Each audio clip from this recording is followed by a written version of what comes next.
Sir, എനിക്കുൾപ്പെടെയുള്ള കുറേ പേർക്ക് ഉള്ള സംശയമാണ് ഈ വഖഫ് എന്താണ് എന്നുള്ളത്. ഇപ്പോഴും അതെന്താണ് എന്ന് പൂർണ്ണമായും വാർത്ത ചെയ്യുമെങ്കിലും എനിക്കൊന്നും പൂർണ്ണമായതേക്കുറിച്ച് വിവരമില്ല. എന്താണ് അതിൻ്റെ പേരിൽ ഇപ്പോൾ ഈ നടക്കുന്ന വിവാദങ്ങൾ? എങ്ങനെയാണ് വഖഫ് ഒരു ഭൂമി ഏറ്റെടുക്കുന്നത്? ഏറ്റെടുത്ത് കഴിഞ്ഞാൽ ഇവർ എന്താണ് ചെയ്യുന്നത് ആ ഭൂമിയിൽ? ആധാരം, ഇപ്പോൾ എൻ്റെ പേരിലിരിക്കുന്ന ഒരു ആധാരം, അത് എൻ്റെ പേരിൽ ഇരിക്കുമ്പോൾ ഞാൻ കരുതുന്നത് എൻ്റെതാണെന്ന്, പക്ഷെ വഖഫ് പറയുന്നു അവരുതാണെന്ന്. അപ്പോൾ ആധാരം ക്യാൻസലായി പോകും. അതെന്താണ് സംഭവം? വളരെ പ്രസക്തമായ ചോദ്യമാണ്. നമ്മൾ ഈ വഖഫിനെ സംബന്ധിച്ച് മലയാളത്തിൽ ആദ്യമായിട്ട് വീഡിയോ ചെയ്തത് നമ്മുടെ ABC ചാനലാണ്. അപ്പോൾ അതിനുശേഷം നമ്മൾ നിരന്തരം ഇന്ന് പോലും നമ്മൾ 3 വീഡിയോ ചെയ്തിട്ടുണ്ട്. പക്ഷേ എന്നിട്ടും നമ്മുടെ മാധ്യമങ്ങളിൽ കുറേശ്ശെയൊക്കെ വാർത്തകൾ ഇപ്പോൾ വന്നു തുടങ്ങിയിട്ടുണ്ട്. എന്താണ് വഖഫ് എന്നുള്ള ഒരു ചോദ്യം വളരെ പ്രസക്തമാണ്. കാരണം കേരളത്തിലെ മഹാഭൂരിപക്ഷം ജനങ്ങൾക്കും എന്താണ് വഖഫ് എന്നറിയില്ല. വഖഫ് എന്ന് പറയുന്ന ഒരു ഇസ്ലാമിക പദമാണ്. അതായത് അള്ളാഹുവിന് സമർപ്പിക്കപ്പെട്ടത്. അതാണ് അള്ളാഹുവിന് ഒരു കാര്യം, ദൈവത്തിന് സമർപ്പിക്കപ്പെട്ട വസ്തു എന്നാണ് വഖഫിൻ്റെ അർത്ഥം. ഈ വഖഫ് എന്ന് പറയുന്ന വാക്കിൻ്റെ മീനിങ് ഏതാണ്? അതുമാത്രമല്ല, ഇപ്പോൾ ഉള്ള നമ്മുടെ വഖഫ് നിയമപ്രകാരവും വഖഫ് എന്ന് പറയുന്ന വിശ്വാസപ്രകാരവും ഒരിക്കൽ ദൈവത്തിന് കൊടുത്താൽ അത് ഒരിക്കലും തിരിച്ചെടുക്കാൻ പറ്റില്ല. നമ്മുടെ വഖഫ് ബോർഡിൻ്റെ സൈറ്റിൽ കയറി നോക്കിയാൽ വൺസ് എ വഖഫ് ഓൾവേസ് വഖഫ്. ഒരിക്കൽ വഖഫ് ചെയ്യപ്പെട്ടാൽ അത് എന്നും വഖഫിൻ്റെ ആയിരിക്കും. അതാണ് വിശ്വാസം, അതാണ് നിയമം, അതാണ് പ്രമാണം. അപ്പോൾ വഖഫിൻ്റെ ചരിത്രം നമ്മൾ ആലോചിക്കണം. അപ്പോൾ വഖഫ് എന്ന് പറയുന്ന ഈ നിയമം നമ്മുടെ രാജ്യത്തുണ്ട്. പക്ഷേ നമ്മുടെ തൊട്ടടുത്തുള്ള പല രാജ്യങ്ങളിലില്ല. തുർക്കിയിലില്ല, ഈജിപ്തിലില്ല, സിറിയയിലില്ല, UAE-യിലില്ല. അതായത് പല ഇസ്ലാമിക രാജ്യങ്ങളിലും ഇല്ലാത്തൊരു നിയമമാണ് നമ്മുടെ നാട്ടിലെ വഖഫ് നിയമം. അത് ആദ്യം മനസ്സിൽ വെക്കണം. അപ്പോൾ ഇന്ത്യ എന്ന് പറയുന്ന ഒരു ഇസ്ലാമിക രാജ്യമല്ലല്ലോ. ഇസ്ലാമിക രാജ്യങ്ങളിൽ പോലും വഖഫ് നിയമം ഇല്ല. അതാണ് ഒന്നാമത്തെ പോയിന്റ്. രണ്ടാമത്തെ പോയിന്റ്, എങ്ങനെ നമ്മുടെ രാജ്യത്ത് പിന്നെ വഖഫ് ഉണ്ടായി? അത് ഇന്ത്യ വിഭജനവുമായി ബന്ധപ്പെട്ട ഒരു ചരിത്രമാണ് വഖഫിൻ്റെ ചരിത്രം. അതായത് ഇന്ത്യ രണ്ടായിട്ട് മുറിച്ചു, അറിയാലോ. 1947 ഓഗസ്റ്റ് 14 പാകിസ്ഥാന് സ്വാതന്ത്ര്യം കിട്ടി. ഓഗസ്റ്റ് 15 ഇന്ത്യക്ക് സ്വാതന്ത്ര്യം കിട്ടി. 2 രാജ്യങ്ങളായി പിരിഞ്ഞു. പാകിസ്ഥാൻ ഇസ്ലാമിക രാജ്യമായി, നമ്മൾ ഇസ്ലാമിക രാജ്യമായില്ല. മതേതര രാജ്യമൊന്നും നമ്മൾ പറഞ്ഞില്ല. കാരണം നമ്മുടെ ഭരണഘടനയിൽ സെക്കുലറിസം അല്ലെങ്കിൽ മതേതരം എന്ന് പറയുന്ന വാക്ക് പിന്നീട് അടിയന്തരാവസ്ഥ കാലത്ത് ഇന്ദിരാഗാന്ധി ചെയ്തതാണ്, കൂട്ടിച്ചേർത്താണ്. അപ്പോൾ നമ്മുടെ ഭരണഘടനാ ശില്പികൾ ഉണ്ടാക്കിയ ആദ്യത്തെ ഭരണഘടനയിൽ മതേതരം എന്നുള്ള വാക്കുണ്ടായിരുന്നില്ല. അപ്പോൾ അതവിടെ നിൽക്കട്ടെ, അതല്ല നമ്മുടെ വിഷയം. അതിലേക്ക് നമുക്ക് വിശദമായിട്ട് പോകാം. അപ്പം രാജ്യം രണ്ടായി പിളർന്നു, വലിയ കലാപം ഉണ്ടായി. ഇവിടുന്ന് ഒരുപാട് മുസ്ലിമുകൾ പാകിസ്ഥാനിലേക്ക് ഓടിപ്പോയി. അപ്പോൾ പോകുമ്പോൾ അവർക്ക് അവരുടെ വസ്തു, വീട് ഇതൊന്നും കൊണ്ടുപോകാൻ പറ്റില്ലല്ലോ. അതുപോലെ പാകിസ്ഥാനിലും വലിയ കലാപം ഉണ്ടായി. അവിടെ ജീവിക്കാൻ നിവൃത്തിയില്ലാതെ ഹിന്ദുക്കൾ, സിഖുകാർ, ബുദ്ധമതക്കാർ, ജൈനമതക്കാർ, ക്രിസ്ത്യാനികൾ അവരൊക്കെ ഇങ്ങോട്ട് ഓടിപ്പോന്നു. അപ്പോൾ അവരുടെ വസ്തുവും വീടും പുരയിടമൊക്കെ അവിടെ കിടന്നു. അങ്ങോട്ട് ചെന്ന മുസ്ലിമുകൾക്ക്, ഇന്ത്യയിൽ നിന്ന് ഓടി പാകിസ്ഥാനിലേക്ക് എന്ന മുസ്ലിമുകൾക്ക് പാകിസ്ഥാൻ സർക്കാർ എന്ത് ചെയ്യുമെന്നറിയാമോ? അങ്ങനെ അവിടെ നിന്ന് ഇന്ത്യയിലേക്ക് വന്ന ഹിന്ദുക്കൾ ഉൾപ്പെടെയുള്ളവർ ഉപേക്ഷിച്ച് പോകുന്ന വീടുകളും പറമ്പുകളും ഇവർക്ക് കൊടുത്തു. കാരണം മറ്റവരിനി വരില്ലല്ലോ, അവർ രാജ്യം വിട്ടുപോയി.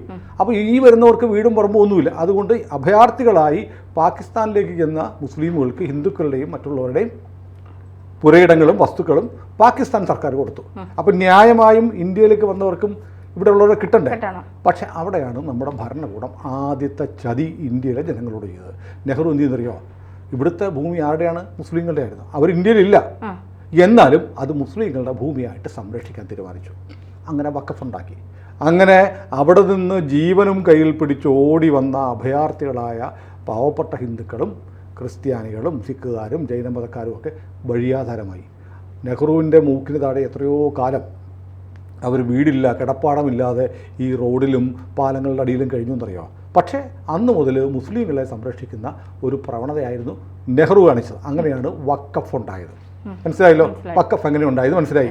ഇനിയുള്ള ചോദ്യം, ഇപ്പോഴത്തെ വിവാദങ്ങൾ എന്താണെന്ന്. അപ്പോൾ വഖഫിനൊരു നിയമമൊക്കെ ഉണ്ടാക്കി, വഖഫിൻ്റെ പ്രോപ്പർട്ടി നോക്കാൻ ഒരു നിയമം ഉണ്ടാക്കി. അപ്പോൾ അതുപോലെ നമുക്ക് ചില ആളുകളുണ്ട്, ദൈവത്തിനെല്ലാം സമർപ്പിക്കും. ചില ആളുകൾ പറയും എൻ്റെ സ്വത്തുവകകൾ ഞാൻ വഖഫ് ചെയ്തിരിക്കുന്നു, അള്ളാഹുവിന് കൊടുത്തിരിക്കുന്നു എന്ന് പറഞ്ഞ് സ്വമേധയാ പള്ളിക്ക് കൊടുക്കുന്ന മുസ്ലിമുകളുണ്ടായിരുന്നു. അപ്പോൾ അങ്ങനെ വഖഫിന് ഇന്ത്യയിൽ അന്ന് കിട്ടിയ പ്രോപ്പർട്ടി, ഇവിടുന്ന് ഓടിപ്പോയ മുസ്ലിങ്ങളുടെ പ്രോപ്പർട്ടി സംരക്ഷിച്ച് കിട്ടിയ കുറേ പ്രോപ്പർട്ടി ഉണ്ടായിരുന്നു.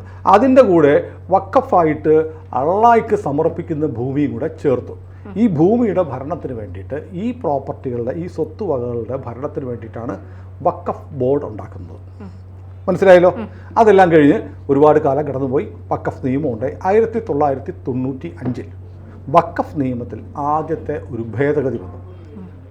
അന്ന് മുതൽ 2013 അതായത് നരേന്ദ്രമോദി അധികാരത്തിലെത്തിയ 2014 തൊട്ടു മുമ്പ്, 2013 എന്ന് പറഞ്ഞാൽ ഇലക്ഷൻ വർഷമാണല്ലോ, ഈ മൻമോഹൻ സിംഗ് സർക്കാരിൻ്റെ അവസാന കാലം. അവർ പുതിയ ഇലക്ഷനിൽ നേരിടാൻ പോകുന്നു. ആ തെരഞ്ഞെടുപ്പ് സമയത്ത് ഒരുപാട് കാര്യങ്ങൾ ചെയ്യുമല്ലോ. വേണ്ടപ്പെട്ട ആളുകളുടെ വോട്ട് കിട്ടാൻ പദ്ധതികൾ പ്രഖ്യാപിക്കും, ആനുകൂല്യങ്ങൾ പ്രഖ്യാപിക്കും എന്ന് പറഞ്ഞതുപോലെ 2013 ഈ വഖഫ് നിയമത്തിൽ ചില ഭേദഗതികൾ വരുത്തി. 95 വരുത്തി, 2013 വരുത്തി. ഇപ്പോൾ ഉള്ള വഖഫ് നിയമത്തിലെ 3-ാം വകുപ്പ്, 4-ാം വകുപ്പ്, 40(1) വകുപ്പ്, 8-ാം വകുപ്പ് തുടങ്ങിയ വകുപ്പുകൾ അങ്ങനെ കൂട്ടിച്ചേർക്കപ്പെട്ട വകുപ്പുകളാണ്. ആ വകുപ്പുകളാണ് ഇന്ന് രാജ്യത്തെ ഏറ്റവും സങ്കീർണമായ വിഷയമായി മാറിയിരിക്കുന്നത്. അപ്പോൾ അതിലൊന്നാമത്തെ മാറ്റം ഞാൻ പറയാം. ഞാൻ വഖഫ് ബോർഡാണ്. വഖഫ് ഭരിക്കാൻ ഒരു വഖഫ് ബോർഡുണ്ട്. സർക്കാരാണ് വഖഫ് ബോർഡിലേക്കുള്ള ആളെ നിയമിക്കുന്നത്. മുസ്ലിം MLA നിന്ന് MLA തിരഞ്ഞെടുക്കും. ദേവസ്വം ബോർഡിൻ്റെ ഭാരവാഹികളെ ഹിന്ദു MLA വോട്ട് ചെയ്ത് തീരുമാനിക്കുന്ന പോലെ വഖഫിലേക്കുള്ള മെമ്പർമാരെ ആര് തീരുമാനിക്കും? മുസ്ലിം MLA തീരുമാനിക്കും. അപ്പോൾ അങ്ങനെയാണ് വഖഫ് ബോർഡ് മെമ്പർമാരുണ്ടാകുന്നത്. വഖഫ് ബോർഡ് കോൺസ്റ്റിറ്റ്യൂട്ട് ചെയ്തത്. ഈ വഖഫ് ബോർഡിന് അനിയന്ത്രിതമായ അധികാരങ്ങൾ 95-ലും 2013-ലും കോൺഗ്രസ് സർക്കാർ കൊടുത്തു. അതായത് വഖഫിന് തോന്നുകയാണ് ഒരു പ്രോപ്പർട്ടി വഖഫിൻ്റെ ആണെന്ന് തോന്നിയാൽ വഖഫിൻ്റെ ആയി. ഇപ്പോൾ ധന്യയുടെ വസ്തു, ഞാൻ വഖഫ് ബോർഡാണ്, എനിക്കത് തോന്നി ധന്യ താമസിക്കുന്ന സ്ഥലം വഖഫിൻ്റെ ആയിരിക്കാൻ സാധ്യതയുണ്ട് എന്ന് ഞാൻ വിചാരിച്ചാൽ അത് വഖഫിൻ്റെ ആയി. ഒരു പരിശോധനയില്ല. അപ്പോൾ പിന്നെ എന്ത് ചെയ്യുന്നില്ല, അപ്പോൾ നമുക്ക് നോട്ടീസ് വരും. അല്ലെങ്കിൽ അവരെന്ത് ചെയ്യും, അപ്പോൾ തന്നെ വഖഫിൻ്റെ രേഖയിൽ ധന്യ താമസിക്കുന്ന വീടും പറമ്പും വഖഫിൻ്റെ എന്ന് അവർ രേഖപ്പെടുത്തിയാൽ റവന്യൂ അധികൃതർ അംഗീകരിക്കണം. പിന്നെ അത് ചിലപ്പോൾ ധന്യ അറിയണമെന്ന് പോലുമില്ല. ധന്യ ഒരു ബാങ്കിൽ ലോൺ എടുക്കാൻ വസ്തു പണയം വെക്കാൻ പോകുമ്പോഴായിരിക്കും ചിലപ്പം വഖഫിൻ്റെ ആണെന്ന് പറയുന്നത്. അപ്പോൾ ധന്യ എന്ത് ചെയ്യണം? ധന്യ വഖഫിന് ചോദിക്കും, നിങ്ങളുടെ എങ്ങനെയായും പ്രോപ്പർട്ടി, നിങ്ങളുടെ എന്ത് തെളിവാണ് ഉള്ളത് എന്ന് ചോദിക്കുമല്ലോ. നമ്മുടെ വീട് വന്നൊരാൾ കൈയറിയാൽ നിനക്ക് എന്താ അവകാശം എന്ന് ചോദിക്കും. അങ്ങനെ ചോദിക്കാൻ പറ്റൂല. കാരണം അങ്ങനെ തെളിവ് കാണിക്കേണ്ട ഉത്തരവാദിത്വം വഖഫിനില്ല. തിരിച്ച് ധന്യയുടേതാണ് ഇതെന്ന് ധന്യ തെളിയിക്കണം. അത് വെറുതെ വീട്ടിൽ കിടക്കുന്ന ധന്യയുടെ വീടിൻ്റെ മുറ്റത്ത് ഈ വീട് വഖഫിൻ്റെ ആണെന്നൊരു വഖഫ് ബോർഡ് കൊണ്ടുവച്ചാൽ അത് വഖഫിൻ്റെ ആവും. പിന്നെ അത് വഖഫിൻ്റെ അല്ല ധന്യയുടെയാണ് എന്ന് തെളിയിക്കേണ്ട ബാധ്യത വഖഫിൻ്റെതാണ്. ഇതാണ് നമ്മുടെ നിയമത്തിലെ ഒരു വ്യവസ്ഥ. രണ്ടാമത്തെ കാര്യമോ, ഉടനെ നമുക്ക് കേസിന് പോകാൻ തീരുമാനിക്കും അല്ലേ. കേസിന് പോകാൻ തീരുമാനിക്കാൻ അപ്പം നമ്മുടെ പ്രോപ്പർട്ടി പോയി അല്ലേ, നമുക്ക് നഷ്ടപ്പെട്ടു. ഇന്ത്യയിൽ നേരത്തെ നമ്മുടെ സ്വത്തവകാശം, നമ്മുടെ ഭരണഘടന ഉറപ്പു നൽകുന്ന ഫണ്ടമെൻ്റൽ റൈറ്റ്സ്, മൗലിക അവകാശങ്ങളിൽ പെട്ടിരുന്നു. എന്നാൽ അടിയന്തരാവസ്ഥ കാലത്ത് ഇന്ദിരാഗാന്ധി ഇത് എടുത്തു കളഞ്ഞു. അപ്പോൾ നമുക്ക് ശരിക്കും സ്വത്തിനുള്ള അവകാശം മൗലിക അവകാശമല്ല, നമ്മുടെ സ്വത്തവകാശം എപ്പോൾ വേണമെങ്കിലും റദ്ദാക്കാം. കഴിഞ്ഞ ദിവസം സുപ്രീം കോടതിയിൽ ഒരു വിധി വന്നിരുന്നു, ശ്രദ്ധിച്ചു കാണും. അങ്ങനെ തോന്നുമ്പടിയൊന്നും ആരുടെയും സ്വത്തൊന്നും റദ്ദാക്കാൻ പറ്റുകയില്ല എന്നൊരു പുതിയ വിധി വന്നിട്ടുണ്ട്. എന്നാൽ പോലും സ്വത്ത് വേണമെങ്കിൽ നമ്മുടെ ഏറ്റെടുക്കാൻ ഗവൺമെൻറ് അധികാരമുണ്ട്. റോഡോ വികസനമോ എന്ത് പദ്ധതിയൊക്കെ വന്നാൽ ഏറ്റെടുക്കാം. അത് നിലവിലുള്ള നിയമം. ഇന്ദിരാഗാന്ധി അത് നമ്മുടെ സ്വത്തിനുള്ള അവകാശം മൗലിക അവകാശം അല്ലാതാക്കിയത് മുതൽ ഉള്ള അവസ്ഥയാണ്. നമ്മുടെ ആരുടെ പ്രോപ്പർട്ടിയും സർക്കാരിന് ഏറ്റെടുക്കാം, പൊന്നും വില തന്നിട്ടെടുക്കാം, നമുക്ക് കോമ്പൻസേഷൻ തരാമെന്ന് പറഞ്ഞ് മാറ്റാം. ഇപ്പോൾ കേരളയിലൊക്കെ വന്നപ്പോൾ ഉള്ള പ്രശ്നമാണ്, സർക്കാരിന് ഏറ്റെടുക്കാം. അപ്പോൾ അതാണ് പ്രശ്നം. കൊണ്ട് നമ്മുടെ പറമ്പിൽ നമ്മുടെ അനുവാദം ഇല്ലാതെ മഞ്ചക്കുറ്റി അടിക്കും, കണ്ടില്ലേ നമ്മൾ? കാരണം അത് ഈ നിയമപ്രകാരമാണ്. പക്ഷേ അപ്പോൾ പോലും നമ്മുടെ ഭരണഘടനയിൽ ആർട്ടിക്കിൾ 300 അനുച്ഛേദം 300 പ്രകാരം ഒരു ക്ലോസ് ഉണ്ട്. അതായത് ഒരാളുടെ സ്വത്ത് ഇല്ലാതാക്കുകയാണെങ്കിൽ അത് നിയമ നടപടിയിലൂടെ വേണം എന്ന് പറഞ്ഞാൽ ഒരു കേസ് കോടതിയിൽ പോയി കോടതിയുടെ തീർപ്പിന് വിധേയമായിട്ടേ ഒരാളുടെ സ്വത്ത് ഇല്ലാതാക്കാൻ പറ്റുള്ളൂ. അതാണ് ഭരണഘടന പറയുന്നത്. അപ്പം നമ്മുടെ നാട്ടിലെ കോൺഗ്രസും മുസ്ലിം ലീഗും എല്ലാവരും ഭരണഘടന സംരക്ഷിക്കണമെന്നല്ലേ പറയുന്നുള്ളൂ. പക്ഷേ ധന്യയുടെ വീടിന് മുന്നിൽ ഇത് വഖഫിൻ്റെ ആണെന്ന് പറഞ്ഞാൽ ഏതെങ്കിലും കോടതി പോകുന്നുണ്ടോ? ഇല്ലാതെ തന്നെ അവർ ഏറ്റെടുത്തു. അപ്പം ഭരണഘടന ആർട്ടിക്കിൾ 300A പറയുന്നത് പ്രകാരം നിയമപ്രകാരമേ ഒരാളുടെ സ്വത്ത് ഇല്ലാതാക്കാൻ പറ്റൂ എന്നുള്ള വ്യവസ്ഥ വഖഫിന് ബാധകമല്ല. എന്ന് പറഞ്ഞാൽ വഖഫ് നമ്മുടെ നാട്ടിലെ കോടതിക്ക് മുകളിലാണ്, ഭരണഘടന പറയുന്ന ആർട്ടിക്കിൾ 300 മുകളിലാണ്. അപ്പോൾ ഭരണഘടനയ്ക്ക് മുകളിൽ ഒരു രാഷ്ട്രീയക്കാർ വരുന്ന ഒരു മതത്തിൽപ്പെട്ട ആളുകൾ മാത്രം ഇരിക്കുന്ന ഒരു ബോഡിക്ക് അധികാരം വരുന്നു. അതൊരു ജനാധിപത്യ രാജ്യത്ത് പറ്റുമോ? ഇല്ല. ഇനി വഖഫ് അങ്ങനെ ഏറ്റെടുത്തു, നമ്മൾ വഖഫ് ട്രിബ്യൂണലിൽ പോകണം. പോയിട്ട് പറയണം ഇതെൻ്റെ പ്രോപ്പർട്ടിയാണെന്നൊക്കെ പറയും. വഖഫ് ട്രിബ്യൂണലിൽ ഈ പറയുന്ന പോലെ ഒരു ജില്ലാ ജഡ്ജിയാണ് ഇരിക്കുന്നത്. പക്ഷേ അവിടെ ഒരു ഇസ്ലാമിക പണ്ഡിതൻ കൂടിയുണ്ട്. ആ ഇസ്ലാമിക പണ്ഡിതൻ തീരുമാനിക്കും, ഇതിൻ്റെ മതപരമായ കാര്യങ്ങൾ പറഞ്ഞു കൊടുക്കും. ഇനി വഖഫ് ബോർഡിൽ ഇരിക്കുന്ന ആരാണ്? മുഴുവൻ പേരും മുസ്ലിങ്ങളാണ്. ധന്യ ആരാ? ഹിന്ദുവാണ്. ധന്യയുടെ പ്രോപ്പർട്ടി ഏറ്റെടുത്ത ആരാണ്? മുസ്ലിങ്ങളിരിക്കുന്ന ബോർഡാണ്. അപ്പോൾ ഇപ്പോൾ കേന്ദ്ര സർക്കാർ പറയുന്നത് അത് പറ്റത്തില്ല. വഖഫ് ബോർഡിന് ആരുടെ പ്രോപ്പർട്ടിയും ഏറ്റെടുക്കാം.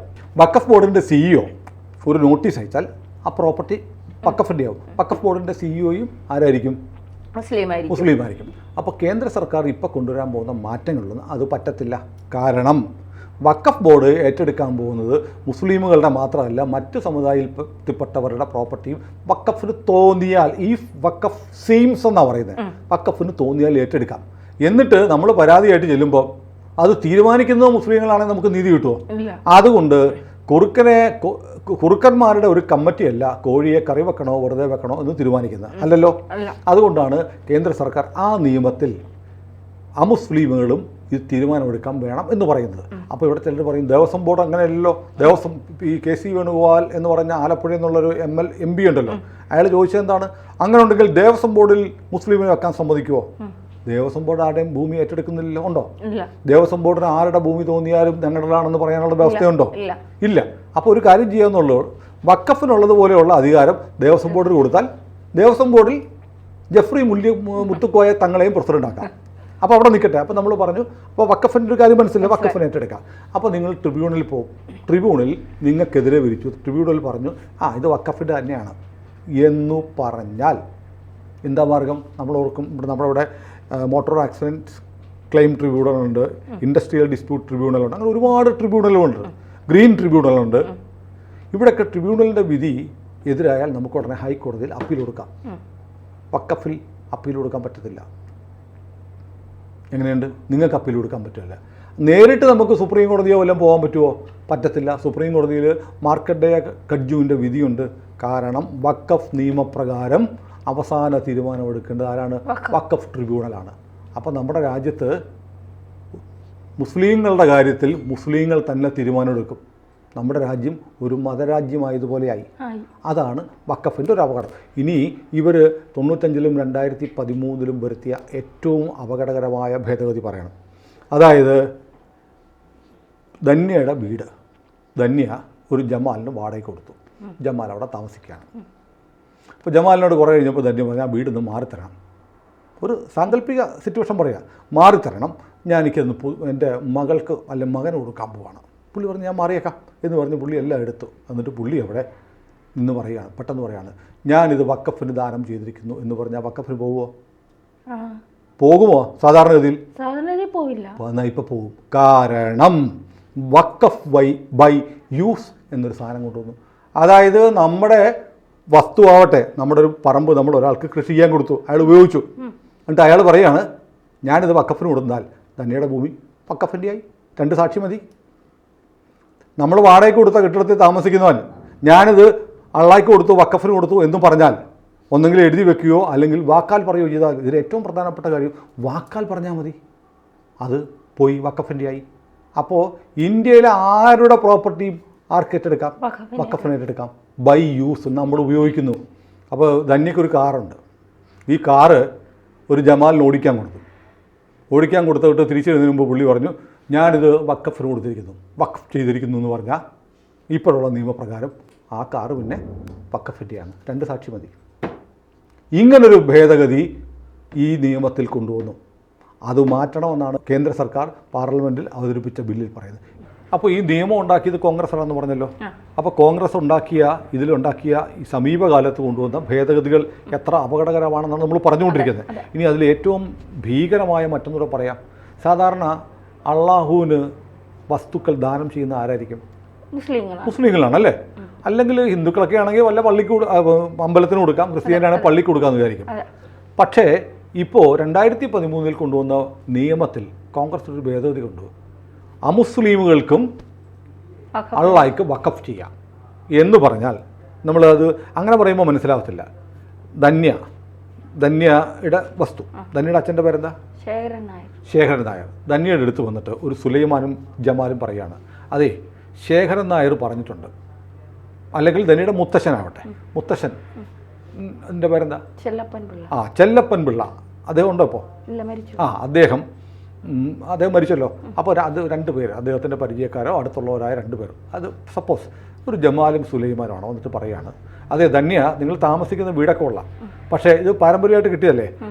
ചെല്ലപ്പൻ പിള്ള പണ്ട് ഞങ്ങൾ ഇരിക്കുമ്പോഴാണ് പറഞ്ഞത് ഇത് വഖഫ് ചെയ്യുകയാണ്, അള്ളാഹുവിനാണെന്ന് പറഞ്ഞിട്ടുണ്ട്, അതുകൊണ്ട് ഇത് വഖഫിൻ്റെ ആണെന്ന് പറഞ്ഞാൽ പോയി വഖഫിൻ്റെയാണ്. അതായത് ഈ നാട്ടിലെ ഏത് ഹിന്ദുവിൻ്റെയും ഏത് ക്രിസ്ത്യാനിയുടെയും ഏത് മതക്കാരൻ്റെയും പ്രോപ്പർട്ടി വേണമെങ്കിൽ 2 സാക്ഷികളെ കൊണ്ടുവന്ന് അത് വഖഫിൻ്റെ ആണെന്ന് പറഞ്ഞാൽ പോയി. അതുകൊണ്ട് അതിനു വേണ്ടിയിട്ടാണ് മുസ്ലിം അല്ലാത്ത ആളുകൾക്കും വഖഫ് ചെയ്യാമെന്ന് പറഞ്ഞു. ഇപ്പോൾ ഒരു ചോദ്യം തന്നെയുടെ നാവിൻ്റെ തുമ്പത്തിരിക്കുന്നത് എനിക്കറിയാം. അതായത് ഇതിനൊക്കെ രേഖ വേണ്ടേ എന്നല്ലേ?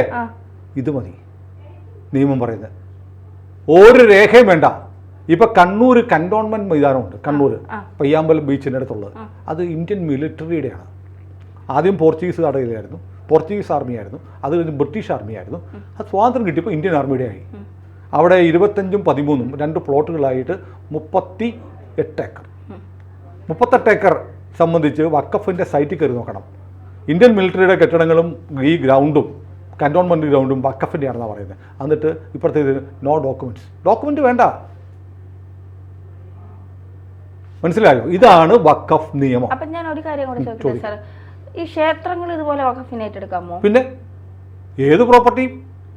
ഇപ്പം തളിപ്പറമ്പ് നമ്മളാണ് ആദ്യം പുറത്തു കൊണ്ടുവന്നത്. തളിപ്പറമ്പ് നഗരത്തിൽ 600 ഏക്കർ തളിപ്പറമ്പിലെ പള്ളിയുടെ ആണെന്നാണ് പറയുന്നത്. അവിടുന്ന് 100 മീറ്ററോ മറ്റോ ഉള്ളൂ, 100 പള്ളിയുടെ അടുത്ത് 100-150 അല്ലെങ്കിൽ 1/2 കിലോമീറ്റർ താഴെ ഉള്ളൂ തളിപ്പറമ്പ് രാജരാജേശ്വരി ക്ഷേത്രം. 600 ഏക്കർ എന്ന് പറയുമ്പോൾ എത്ര വാസ്റ്റ് ഏരിയയാണ് ആ ക്ഷേത്രം, തൃച്ചംബരം ക്ഷേത്രം എല്ലാം. ശബരിമല പത്മനാഭസ്വാമി ക്ഷേത്രം, ഗുരുവായൂരൊക്കെ ശബരിമല ക്ഷേത്രത്തിന് സാധ്യതയുണ്ട്. കാരണം വഖഫ് ബൈ യൂസ് അല്ലേ?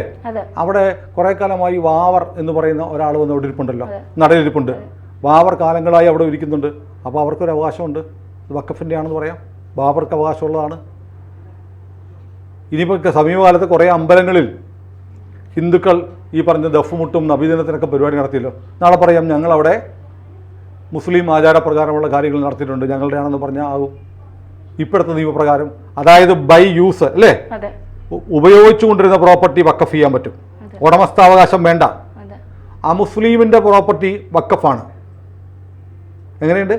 രേഖ വേണ്ട, വാക്കാൽ പറഞ്ഞാൽ വഖഫ്, ഒരു വിലയില്ല, വഖഫിനാണ്. കാരണം ഇങ്ങനൊരു നിയമം ലോകത്തൊരു രാജ്യത്തും കാണത്തില്ല. ഇത് എന്തിനു വേണ്ടി ഉണ്ടാക്കിയ നിയമമാണ് ആലോചിച്ചു. ഇത് ഇന്ത്യ ഇസ്ലാം രാജ്യമാക്കാൻ ഉണ്ടാക്കിയിരിക്കുക. കോൺഗ്രസ്സുകാർ ഇസ്ലാമിക രാജ്യമാക്കാൻ വേണ്ടി നിയമം ഉണ്ടാക്കി. ഇത് മധ്യപ്രദേശ് ഹൈക്കോടതിയിൽ ഒരു കേസ് വന്നു.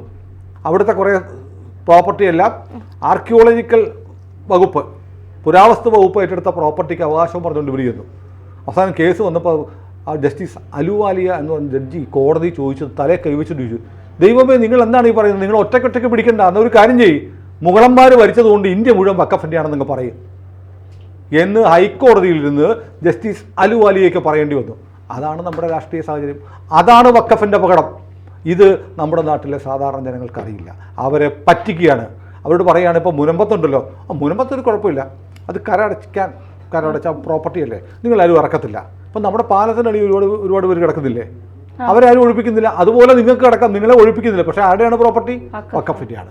വൺസ് വഖഫ് ഓൾവേസ് വഖഫ്. ഒരിക്കൽ വഖഫായാൽ എക്കാലത്തും വഖഫാണ്. വേണമെങ്കിൽ നിങ്ങൾ രാഷ്ട്രീയമായ ഒരു തീരുമാനം എടുത്തിട്ട് എന്ത് ചെയ്യാം, നിങ്ങൾ കര അടച്ചോ എന്ന് പറയും. ഇപ്പം കര അടയ്ക്കാൻ പറ്റുന്നില്ല ആർക്ക്? മുനമ്പത്തുകാർക്ക്. രാഷ്ട്രീയമായ തീരുമാനം എടുത്ത് കര അടച്ചോ എന്ന് പറഞ്ഞാൽ ഈ പാവങ്ങളവർക്കും എല്ലാം ശരിയായി ഇല്ല. ഒരിക്കൽ വഖഫായാൽ എന്നും വഖഫാണ്. എന്നും ഒരിക്കൽ വഖഫായാൽ എന്നും വഖഫായിരിക്കുന്ന ആ വ്യവസ്ഥയുള്ള നിയമം മാറ്റാതെ ആരും രക്ഷപ്പെടാൻ പോകുന്നില്ല. അപ്പോൾ ഇവർ നരേന്ദ്രമോദി സർക്കാർ ഈ ബില്ല് കൊണ്ടുവന്നപ്പോൾ അതിനെ എതിർക്കുക, അതിനെ തോൽപ്പിക്കുകയാണ്. തോൽപ്പിക്കാൻ വേണ്ടി കോൺഗ്രസും കമ്മ്യൂണിസ്റ്റും ഒറ്റക്കെട്ടായി നിൽക്കുക. അവരുടെ ലക്ഷ്യം ഇന്ത്യയെ ഇസ്ലാം രാജ്യമാക്കുക. അപ്പോൾ ഇതാണ് വഖഫിൻ്റെ അപകടം. ഇത് തിരിച്ചറിയണം. ഇതിപ്പോഴും നമ്മുടെ ആളുകൾക്ക് മനസ്സിലാവുന്നത് എന്തോ ഒരു സംഭവം ഉണ്ടെന്നറിയാം, അതിൻ്റെ വിശദാംശങ്ങൾ അറിയില്ല. ഇതാണ് വഖഫ് എന്നുള്ള വലിയ കെണിയല്ല, അപകടം. ഇന്ത്യയെ മൊത്തം വിഴുങ്ങാൻ പോവുകയാണ് വഖഫ്. മനസ്സിലായോ? ചെല്ലുമ്പോൾ വീടിൻ്റെ വാക്ക് ബോർഡുണ്ടോ എന്ന് നോക്കണം. വഖഫ് സാധ്യതയുണ്ട്. വെറുതെ അല്ല 2047 ഇന്ത്യ മുസ്ലിം രാജ്യമാകുമെന്ന് ഇവർ പറഞ്ഞുകൊണ്ട് ഭൂമി മുഴുവൻ അവരുടെയാണ്. അതെ, പിന്നെന്ത് ഭൂരിപക്ഷം? ഭൂരിപക്ഷം.